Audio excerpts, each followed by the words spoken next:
தயவு அருட்பெரும் ஜோதி அருட்பெரும் ஜோதி தனிப்பெரும் கருணை அருட்பெரும் ஜோதி அன்பு வடிவம் தயவு திரு சிவா ஐயா அவர்களுக்கு அன்பான வணக்கத்தை பணிவோடு தெரிவித்துக் கொள்கின்றேன். தாங்கள் இன்றைய திருவருட்பாராம் திருமுறையிலே ஒரு பாடல் பதிவு செய்திருக்கிறீர்கள். அதற்கு கீழே ஒரு கேள்வியை கேட்டுவிட்டு அதோடு நிறுத்திவிட்டீர்கள். தாங்கள் பதிலை சொல்லவில்லை, ஏனென்று தெரியவில்லை. அந்த பாடல் என்ன என்றால், உனிக்கும் மூட்டுக்கும் கொதுக்குக்கும் பேனுக்கும் உவப்புற பசிக்கின்றீர் அப்படின்னு வருது. அற்பாலையும் இந்த பழைய பதிக இதுலேயும் அது மாதிரி தான் இருக்குது. ஆனால் அதில் அந்த பிரிண்டிங் மிஸ்டேக் இருக்கும் அப்படின்னு சிற்றடியனுக்கு தோணுது. ஏன்னா அந்த சென்டென்ஸு சரியாக வரல. ஏன்னா அந்த பூன்றது தான் பான்னா வந்திருக்கு, அது கவனிக்காம விட்டுருக்காங்க. அதான் அப்படின்னு தான் நினைக்கிறேன். இல்லை வேறு ஏதாவது அதுக்கு அர்த்தம் இருந்தாலும் இருக்கலாம். அது சிற்றடியனுக்கு அறிவில் புலப்படலை. ஆனால் இந்த இடத்துல உனிக்கும் மூட்டுக்கும் கொதுக்குக்கும் பேனுக்கும் உவப்புற புசிக்கின்றீர். அதாவது நம்ம சாப்பிட்ற சாப்பாடு நமக்கு சந்தோஷமாக இருக்கிறது ஒரு பக்கம் இருந்தாலும், இந்த உனி அப்புறம் கொசு பேனு இதுக்கெல்லாம் நல்ல திணி போடுற மாதிரி இருக்கு அப்படின்றார். துணிக்கும் காசுக்கும் சோற்றுக்கும் ஊர்தொரும் சுற்றி போய் அலைகின்றேன். உணவு உடை இதுக்காக காசு, இதுக்காக நம்ம அந்த திரைகடல் ஓடியும் திரவியம் தேடு. ஆனால் அதுக்கு அர்த்தம் வேறா. ஆனால் அந்த மாதிரி அதை மேலோட்டமாக பார்க்கும்போது அந்த பொருளை தேடி போகிறோம். உணவுக்காகவும் உடைக்காகவும் மேற்கொண்டு இந்த காசுக்காகவும் ஊர் ஊராக போய் நம்ம வேலைக்கு அலைஞ்சிக்கிட்டு இருக்கோம். அப்புறம் இன்னொன்று சொல்கிறார் மூணாவதாக, பிணிக்கும் பீடைக்கும் உடல் உளம் கொடுக்கின்றீர் பேதையீர். அந்த பிணி அப்படின்னு நமக்கு தெரியும், நோய் நொடிகள். இந்த நோய் நொடிகள்லாம் இடம் பிடிச்சிது, அதுக்கு நீங்கள் இடம் கொடுக்குறீங்க. பீடைன்னா தரித்திரம்னு சொல்லுவாங்க. அது உடல்லையும் சரி மனதிலையும் சரி அந்த தரித்திரம் பிடிச்சிக்கிச்சுன்னு சொல்லுவாங்க. அந்த மாதிரி இதுக்கெல்லாம் நீங்கள் இடம் கொடுக்கின்றீர் பேதையீர். இப்போ இந்த பாடலில் முக்கியமான வரி அதுக்கடுத்து தான் வருது. இப்படிலாம் பண்ணுறீங்க, தகாத செயல்லாம் செய்கிறீங்க, தகுந்த செயல் இப்படி செய்யணும், ஆனால் நீங்கள் அது செய்கிறது இல்லை அப்படின்னு சொல்கிறார். எப்படி செய்யணும் அப்படின்னு சொல்லிட்டு வள்ளல் பெருமான் சொல்கிறாரு. ஆனால் அது நம்ம செய்யல அப்படின்றதையும் சொல்கிறார்.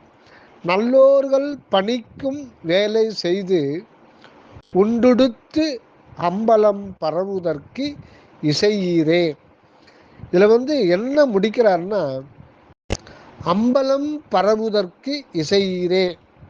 வள்ளல் பெருமான் அகவலில் சொல்லுவார், உலகெல்லாம் பரவ என் உள்ளத்திருந்தே அழகிலா ஒளிசை அற்பெரும் ஜோதின்னு சொல்கிறார். பரவுதல் அப்படின்னா தொழுதல், துதித்தல், வணங்குதல், போற்றுதல் அப்படின்ற வருது. ஆக நம்ம இறைவனை நம்ம போற்றுவதற்கும் துதிப்பதற்கும் நம்ம எது செய்யலை, எந்த முயற்சியும் எடுக்கலை. பட்டினத்தடிகளார் சொல்லுவார், கல்லாப்பிழையும் கருதாப்பிழையும் கசிந்துருகி நில்லா பிழையும் நினையா பிழையும் நின்னஞ்செழுத்தை சொல்லா பிழையும் துதியா பிழையும் தொழா பிழையும் எல்லா பிழையும் பொறுத்தருள்வாய் இறைவா கட்சி ஏகம்பனே. முதல்ல மன்னிப்பு கேட்குறார். இவ்வளோ காலம் நான் உன்னை நினைக்காம துதிக்காம தொழாம கருதாம நான் வீண் பொழுது கழிச்சிட்டேன் அப்படின்றாரு. இதில் வந்து ஒரு முக்கியமான பட்டினத்தடிகளார் பண்ண அந்த முதல் பாடலை பாருங்க, கல்லா பிழையும் சொல்கிறார். கல்லா பிழையும் கருதா பிழையும். இறைவனை துதிக்கல, இறைவா உன்னை நான் துதிக்கல, நினைக்கல, போற்றலை, வணங்கலை அப்படின்னு சொல்கிறது சரி. ஆனால் முதல்ல வந்து கல்லா பிழை அப்படின்றார். அது எல்லாத்துக்கும் முன்னாடி நிற்கிறது அந்த கல்லாப்பிழை. வள்ளல் பெருமான் அதுதான் சாகா கல்வி அப்படின்னு சொல்றார். கல்வி கல்வின்னாலே அதுக்கு என்ன பொருள் அப்படின்றத திண்டுக்கல் சுவாமி சரவணானந்தா அவர்கள் சொல்றார். கல்வியில கல்லு பிளஸ் வி அப்படின்னு சொல்லிட்டு 2 சொற்கள் இணைக்கப்பட்ட ஒன்று தான். வி அப்படின்னாலே அது வந்து இவ்வு பிளஸ் ஈன்னு 2ஆ பிரிதான். அதாவது இவ்வு என்பது அருட்சக்தியை குறிக்கிறது. அந்த ஈ என்பது அது இந்த பிரணவத்தை குறிக்கிறது. ஐன்றது இந்த ஓம்ன்றது ஓங்கார பிரணவம், இன்ன்றது சங்கார பிரணவம், ஈன்றது அருட்பிரணவ சக்தி. ஆக அந்த வி என்ற ஒன்று தான் நமக்கு தலைக்கு நடுவில் இருந்து கொண்டு அது வந்து உடல் முழுதும் ஒரு ஜீவனாக உயிர் சக்தியாக விளங்குகிறது. அந்த இவ் என்கின்ற அருள் ஒளியை நம்ம சார்ந்து கொள்ள வேண்டும். அதுதான் சத் விசாரம். அந்த விசாரம்ன்ற ஒரு சொல்லுக்கு வள்ளல் பெருமான் ஒரு அற்புதமான விளக்கம் கொடுக்குறாருங்க. விசாரம் அப்படின்னா விசாரம் அப்படின்வாங்க உலகத்தில் அந்த விசாரம் என்னப்பா விசாரமாக இருக்கு அப்படின்னா கவலையாக இருக்கே அப்படின்னு சொல்லுவாங்க. அந்த விசாரம்ன்ற சொல்லுக்கு அப்படி அர்த்தம் பண்ணுறது தப்பு. வி அப்படின்னாலே அந்த ஒரு கவலையை போக்குறது, துக்க நிவர்த்தின்றார். விசாரம்னாலே துக்க நிவர்த்தியை தான் குறிக்குது. ஆக அது எப்படி துக்க நிவர்த்தி ஆகும்னா அந்த வி என்ற ஒரு எழுத்தே வந்து அருள் ஒளியைத்தான் குறிக்கிறது அப்படின்றாரு சுவாமி சரவணானந்த அவர்கள்.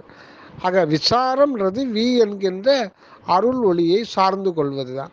அதுதான் கல்வி என்ற அந்த சொல்லில் வி என்றது கடைசியாக நிற்குது.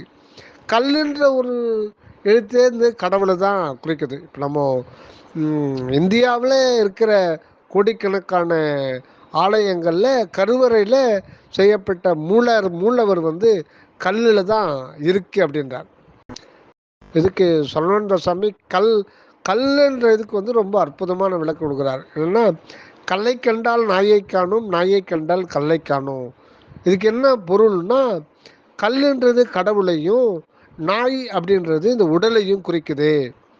இந்த தேகமே நான் அப்படின்ற உணர்வில் இருக்கிறவங்களுக்கு, இந்த உணர்விலேயே வாழ்பவர்களுக்கு, இந்த கீழ்நிலை உணர்விலேயே வாழ்பவர்களுக்கு கல்லாகிய அந்த கடவுளை பற்றி கடவுள் உணர்வு அந்த மெய்ஞானம் தோன்றாது அப்படின்றார். அதாவது நாயை கண்டால் கல்லை காணும்.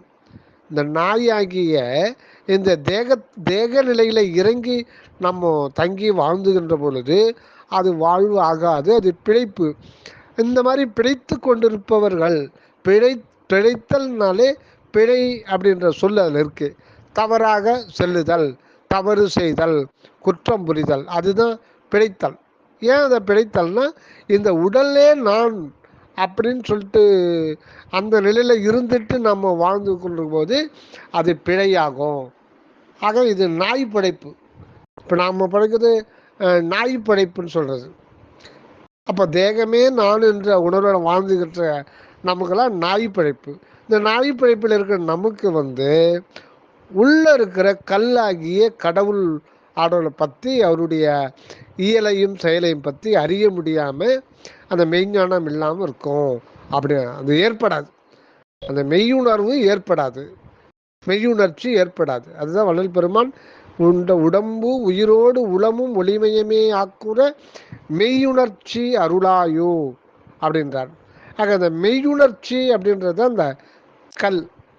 அந்த கல் தான் கடவுள் உணர்வு, அருள் உணர்வு, மெய்ஞானம்ன்றது.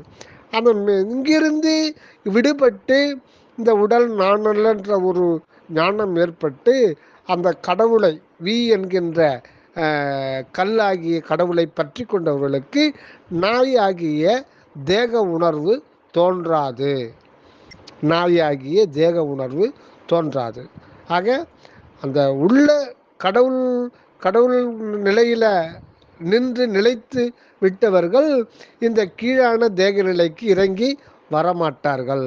இந்த கீழான தேக நிலையே தன்னதாக கொண்டு பிழைத்து கொண்டிருப்பவர்களுக்கு அந்த அகநிலை அருள் வாழ்வு தெரியாது. அதுதான் கல்லை கண்டால் நாயை காணும், நாயை கண்டால் கல்லை காணும். தேகநிலையில் இருக்கிறவங்களுக்கு அகநிலையை பற்றி தெரியாது. அகநிலையில் புரிஞ்சவர்களுக்கு அவங்களுக்கு இந்த தேக உணர்வுக்கு வரமாட்டாங்க. அந்த ஒரு இதுதான் சொல்கிறாங்க. அப்போ இது எதுக்கு நம்ம இதை கருத்தில் கொள்கிறோம்னா, அந்த கல் என்பது கடவுளை குறிக்கிறது. இன்னொன்று இதுக்கு மேலே ஒரு அற்புதம், இந்த கல்வியில் கல் அப்படின்றது கா என்பது உயிர் மெய்யெழுத்து, இல் என்பது மெய்யெழுத்து. இந்த என்ன அவ்வளவு ஒவ்வொரு எழுத்தையுமே அவங்க தமிழ் ஞான சித்தர்கள் அதை நமக்கு சமுதாயத்துக்கு படைத்து கொடுக்கும் பொழுது அது முழுக்க முழுக்க சுத்த சிவானுபூதியை கொடுக்கின்றபடி தான், அதற்கு தக்கபடி தான் அந்த 247 எழுத்தில் ஒவ்வொரு எழுத்தாக பொறுக்கி அந்த இறைவன் சம்மதத்தோடு அதை கோர்த்து நமக்கு சொல்லாக்கி கொடுத்திருக்கிறார்கள். ஆனால் நாம் அதை நினைக்கிறது இல்லை அப்படின்றாரு சரவணந்த சுவாமி. ஆக கா என்ற எழுத்து பிரித்து பார்த்தால் நமக்கு பொருள் நன்றாக விளங்கும். கா என்பதிலே இக்கின்ற முதல் மெய்யெழுத்து, ஆ என்ற முதல் உயிரெழுத்து. அது பாருங்க, ஒரு அற்புதமாக இருக்கு. இக்கு அப்படி ஆ கா. இக்கு என்பது முதல் மெய்யெழுத்து. அந்த முதல் மெய் நம்ம உடம்பை குறிக்குது, இந்த உடலை குறிக்குது. ஆ என்ற முதல் உயிரெழுத்து இந்த உடலுக்குள்ள இருக்கிற உயிரை குறிக்குது. அடுத்தது இல் என்றது 13வது மெய்யெழுத்து. அந்த திரையோதச நிலை சிவவெளி நடுவே வரை ஓதொரு சுக வாழ்க்கை மெய்ப்பொருளே. இந்த தேக நிலையிலிருந்து உள்ள செல்ல செல்ல செல்ல 13வது ஸ்டேஷனில் தான் ஆண்டவருடைய அருள் ஒளி வீசிக்கொண்டிருக்கின்றது. அதுதான் கடவுளுடைய ஞான தேகம். ஏகா அநேகா எழிற்பொதுவில் வாழ் ஞான தேகா. அந்த இறைவனுடைய எழிற்பொதுவிலே ஒளிவிடுகின்ற அந்த ஞான தேகமானது இந்த தேக நிலையிலிருந்து நாம் எடுத்துக்கொண்டு பார்த்தோமேயானால் மேலே உள்ளே செல்ல செல்ல 13வது ஸ்டேஷனில் அது இருக்கே. அந்த ஒரு நிலை தான் 13வது மெய்யெழுத்தை கொண்டு சொல்லியிருக்காங்க. 13வது மெய்யெழுத்து இல் என்ற ஒரு மெய்யெழுத்து. இந்த இல் என்ற மெய்யெழுத்து அந்த 3வது நிலை, அந்த 13வது நிலையில் இருக்கு. அதுதான் திரையோதச நிலை சிவவேலி நடுவே வரை ஓத அரு சுக வாழ்க்கை மெய்ப்பொருளே. அந்த 13வது நிலையில தான் அந்த சிவவெளி இருக்குதே. அந்த சிவவெளி வரை ஓத அரு சுக வாழ்க்கை அனுபவத்தில் இருக்கிறது. சொல்ல முடியாத, சொல்லாலும் மனதாலும் சொல்லால் சொல்ல முடியாத, மனதால் கற்பனை செய்து கூட பார்க்க முடியாத அந்த 13வது நிலையில் அது இருக்கு. இதை இதில் ஒருநிலை பகுதியில் இன்னும் தனியாக ஒரு சொல்கிறார். அதில் என்னன்னா அந்த ரொம்ப விளக்கமாக சொல்கிறார். நம்ம முதல்ல பார்க்கும் பொழுது முதல்ல பார்க்குறது நமக்கு இந்த உடம்பு தெரியுது. ஒரு மனிதனை பார்த்தோம்னா உடம்பு தான் தெரியுது. அந்த உடம்பு தோற்றத்தை வச்சு இவன் தான் மனிதன் நம்ம முடிவு பண்ணிடுறோம். ஆனால் அது உண்மை மனிதன் கிடையாது. அது உள்ளே செல்ல செல்ல செல்ல 13வது நிலை தான் மனிதனுடைய உண்மை நிலை. அதுதான் திருவருள் நிலை. திருவருள் தான் மனிதனுடைய உண்மையாக இருக்கிறது. அங்கிருந்து விரிந்து தான் இந்த மனிதன் கடைசியில் நிற்கிற இந்த கடைநிலை தோற்றமாகி இந்த தேகத்தை கொண்டு விளங்குகின்றான். ஆக முதல்ல இருக்கிறது எதுன்னு பார்த்தீங்கன்னா அந்த அருள் நிலை. அதுதான் நம்முடைய சொந்த நிலை, மூல நிலை. அதுதான் மனிதனுடைய உண்மை மனிதனும் அதுதான். அதை தான் நம்ம அறிந்து கொள்ள வேண்டும். அதுதான் வள்ளல் பெருமான் சொல்லும்போது, இந்த பிறவியில் எப்படியாவது எந்த தந்திரத்தாலாவது சிவத்தினுடைய திருவருளை பெற்றுக்கொள்ள வேண்டும் அப்படின்றார். சிவத்தினுடைய திருவருளை எந்த தந்திரத்தாலாவது இந்த பிறவியிலேயே பெற்றுக்கொள்ள வேண்டும் அப்படின்றார். ஏன் அப்படின்னா, அந்த அருள் தான் நமது உண்மையாக இருக்கிறது. அருளறியார் தமையறியார், எம்மையும் பொருள் அறியார் என புகன்ற மெய்ச்சுவமே. அருளை பற்றி ஒருத்தன் தெரிஞ்சுக்கலன்னா, கடவுளுடைய தன்மை தான் அருளாக இருக்குது. கடவுளுடைய தன்மை அருள், அதுதான் இங்கே எல்லாமே இருக்கிறது. அது மட்டும் இல்லை, அருளை தெரிஞ்சுக்கலன்னா அவனையே தெரிஞ்சுக்கலன்னு அர்த்தம். அந்த அருள் தான் நாம இருக்கிறது என்பதை 3 முறை வள்ளல் பெருமானுக்கு அற்புதஞ்சோதி ஆண்டவர் உபதேசிக்கிறார். அருளே நாம் அறிவாய், அருளே நாம் அறிவாய் அப்படின்னு சொல்லிட்டு. ஆக அந்த அந்த ஒரு இது சொல்லும்போது தான் பூதநிலை, கரணநிலை, பிரகிருதி நிலை, மோகினி நிலை, அப்படி கடந்து உள்ளே போக போக பூதநிலை வெளியில் பார்க்குறது இந்த 5 பூதங்களாலான சிற்பிரபஞ்சமாகிய இந்த புற உடம்பு, இது பூதநிலை. அப்புறம் கரணநிலை, மனம் சித்தம் புத்தி அகங்காரம், பிரகிருதி நிலை. அப்புறம் மோகினி நிலை. அப்புறம் அசுத்த மாயா நிலை, அசுத்த மகாமாயா நிலை, சுத்த மாயா நிலை, சுத்த மகாமாயா நிலை, சர்வ மகாமாயா நிலை, பிரணவ நிலை, குண்டல் நிலை, பரிகிரக நிலை. 13வது தான் திருவருள் நிலை அப்படின்னு சொல்கிறார். அந்த 13வது திருவருள் நிலை குறிப்பதற்காகத்தான் அந்த கல்ன்றதுல இல்லு அப்படின்ற 13வது மெய்யெழுத்தை சுட்டியிருக்காங்க.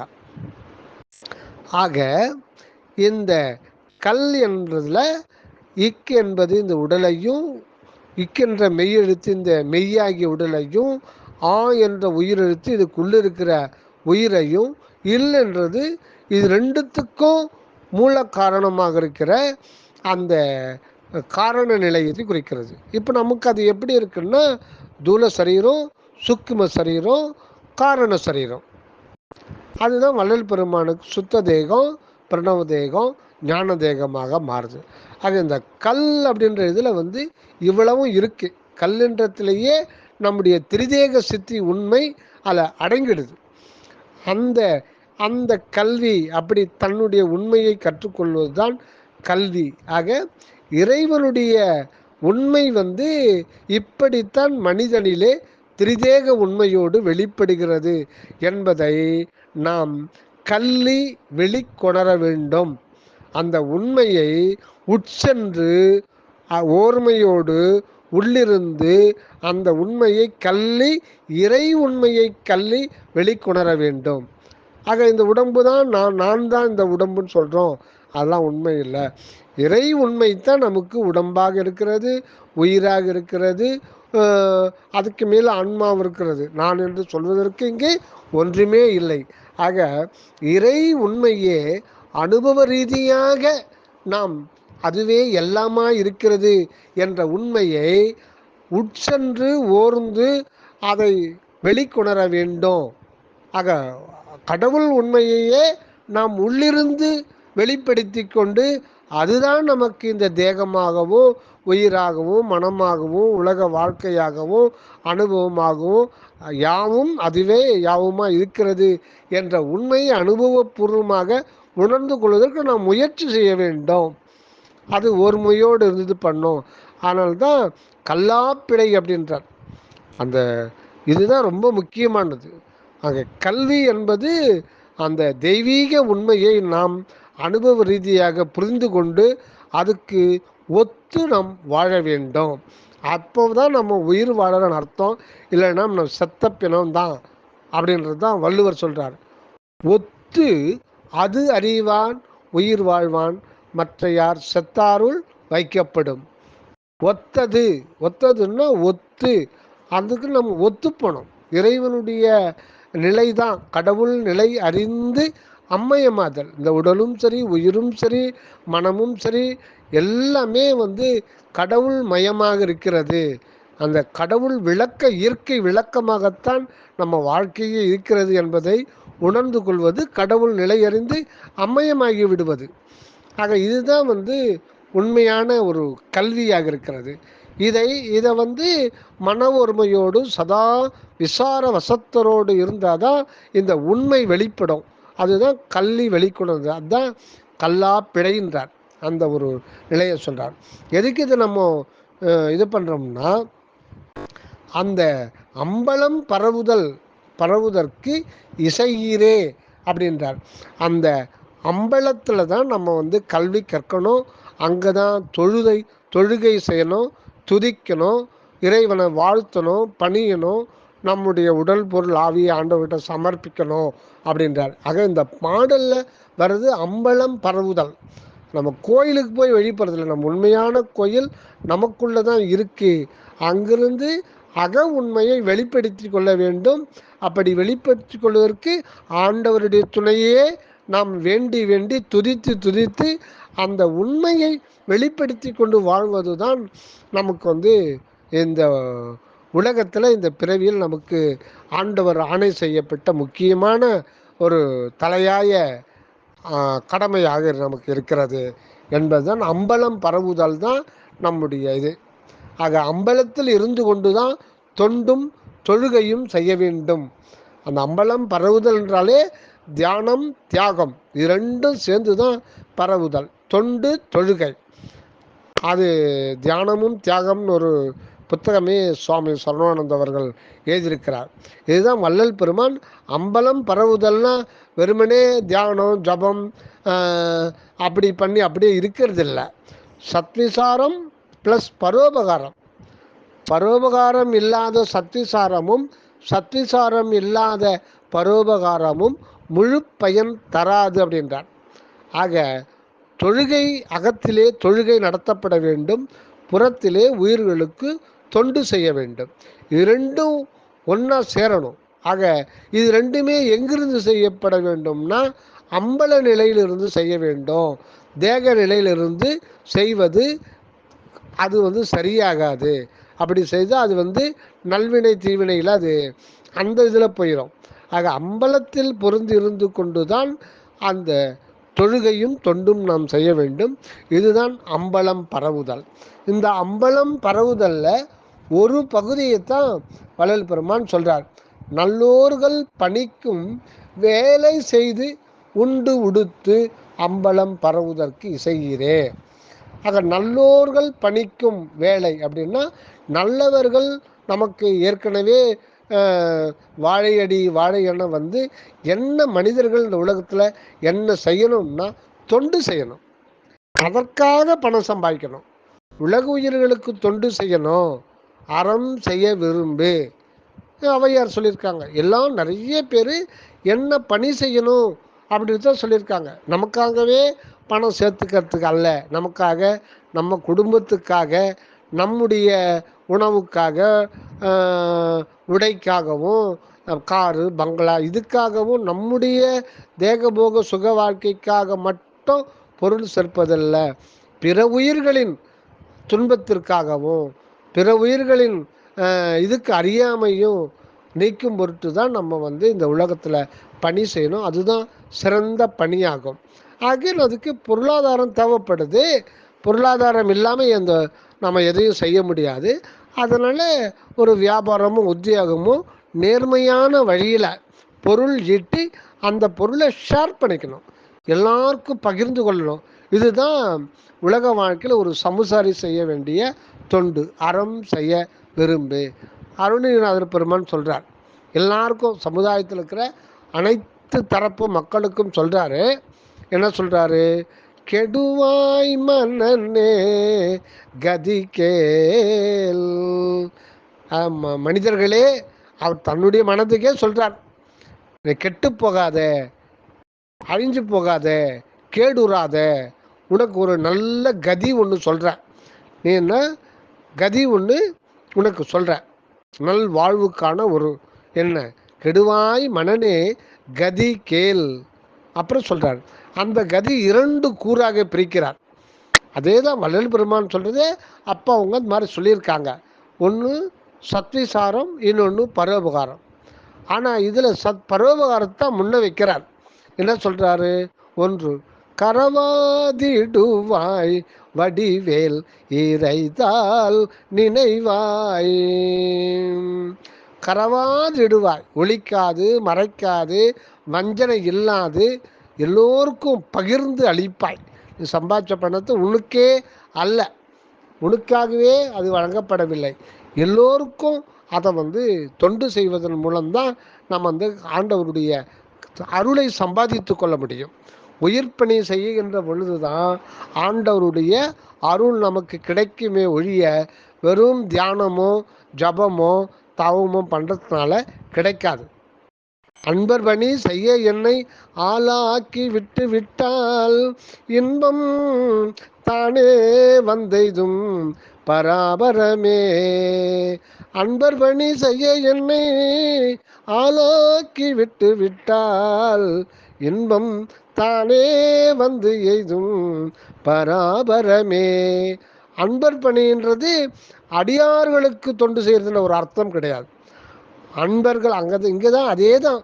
அவன் தாய்மானவ பெருமான் அன்பர் பணி, அதாவது அன்பர்கள் பணி அப்படின்னும், இங்கே வள்ளல் பெருமான் அதையே நல்லோர்கள் பணிக்கும், நல்லோர்கள் பணிக்கும்னா நல்லோர்கள் ஆணை செய்கின்ற, நல்லோர்கள் ஏற்கனவே ஆணையிட்டுள்ள, இப்படி செய் அப்படி செய் ஏற்கனவே சொல்லியிருக்காங்க, இதுதான் தர்ம நெறின்னு.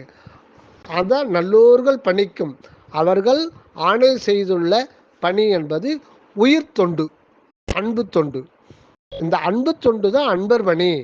அன்பர் பணி என்னை செய்ய என்னை ஆளாக்கி விட்டு விட்டால் இன்பம் தானே வந்து எய்தும் பராபரமே என்றார். ஆக பரோபகாரம் ரொம்ப முக்கியமானது. ஆனால் அது சத்விசார நிலையிலிருந்து செய்ய வேண்டும் இல்லை ஒழிய இறைவனுடைய அருள் தான் எல்லாத்துக்குமே காரணமாக இருக்குது. அதனால் அருளை மறவாது இருந்து கொண்டு புறத்தில் அந்த அருளையே புரிந்து கொண்டிருக்க வேண்டும் அப்படின்றாரு சுவாமி சரவானந்த அவர்கள். அதான் கெடுவாய் மனனே கதிகேல் கரவாது இடுவாய் வடிவேல் இறைதால் நினைவாய் சுடுவாய் நெடு வேதனை துள்படவே விடுவாய் விடுவாய் வினை யாவையுமே. நெடுவேதனை என்பது பிறப்பு இறப்பு என்கின்ற எல்லையில்லாத பிறவி பெருங்கடல் துன்பம். இந்த நெடுவேதனை தூள் படணும்னா ரெண்டு வழி இருக்கு. ஒன்று, கரவாது இடுவாய் இறைதால் நினைவாய், இறைதால் நினைவாள். இதுதான், இது ரெண்டும் சேர்ந்து தான் அம்பலம் பரவுதல். அம்பலம் பரவுதல்ல ஒரு பகுதி பரோபகாரமும் இன்னொரு பகுதி சத்விசாரமுமாக இருக்கிறதே ஒழிய கடவுளை மட்டும் நினைத்து கொண்டு அதிலேயே சமாதி கூடியிருந்தால் அது சுயநலம்தான். ஆக உள்பக்கம் கடவுளோடு ஒன்றி நின்று புறத்தில் தன்னை ஒத்த அந்த உயிர்களுக்கு, எல்லா உயிர்களுமே இறைவன் தான் ஒவ்வொரு உயிராகவும் விளங்கி கொண்டிருக்கின்றார் அப்படின்னு இந்த உண்மையாகவே அறிந்து நாம் செய்கிற உயிர் பணி உண்மையில் மகேசனுக்கு செய்கிற தொண்டு, அதுதான் அன்பர் பணி. ஒவ்வொரு ஜீவனுமே கடவுளுடைய சொரூபம்தான். ஜீவன் சிவஸ்வரூபம் என தேறி அருணகிரிநாத பெருமான் சொல்றார். ஜீவன் சிவஸ்வரூபம். இந்த ஜீவன் என்பது என்னன்னா இறைவனுக்கு சொரூப நிலை ஜீவனாக இருக்கிறது. சுபாவம் தனிப்பெரும் கருணையாக இருக்கிறது. அவருடைய சொரூபம் எதுன்னு பார்த்தீங்கன்னா இந்த உயிர் வடிவம் தான் இறைவனுக்கே சொரூபமாக இருக்கிறது.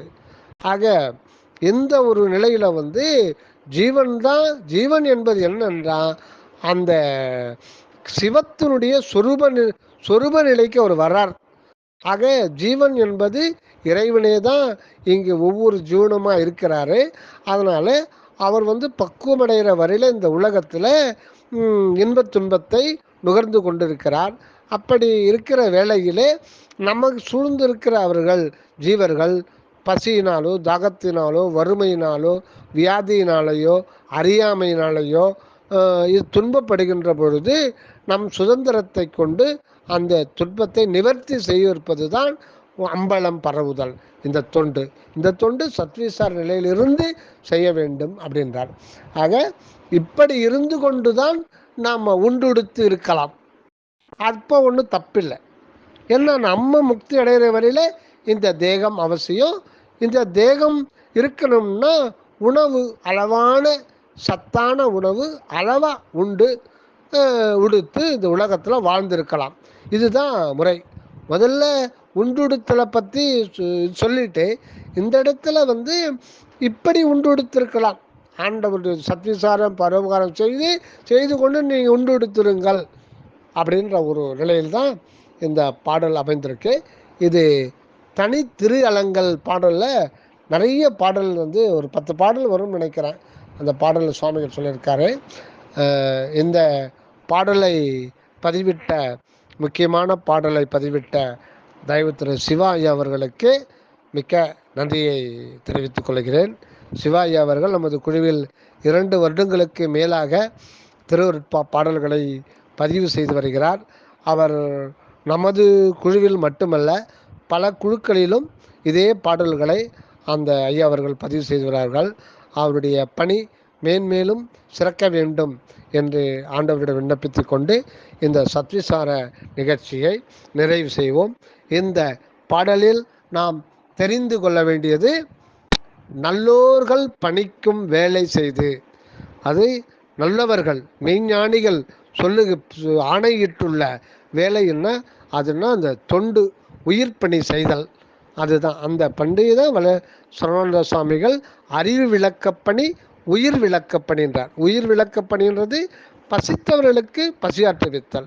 அடுத்தது அந்த ஞான பசியோடு இருக்கிறவங்களுக்கு அற்பாவுடைய கருத்துக்களை திரட்டி நம்ம ஒரு சிறு சிறு நூல்களாக அவர்களுக்கு வழங்குதல் நம்முடைய தலையாய கடமையாகும். அதனால தான் எல்லோரையும் சன்மார்க்கத்துக்கு வர வேண்டும் அப்படின்னு ஆண்டவர்கிட்ட விண்ணப்பித்து அதற்கான நம்ம சின்ன சின்ன முயற்சியை செய்து கொண்டிருக்க வேண்டும் என்பதுதான் வள்ளல் பெருமானுடைய திருவுள்ளம் ஆணை. நன்றி. தெய்வ வணக்கம் ஐயா. அற்பெரும் ஜோதி, அற்பெரும் ஜோதி, தனிப்பெரும் கருணை, அற்பெரும் ஜோதி.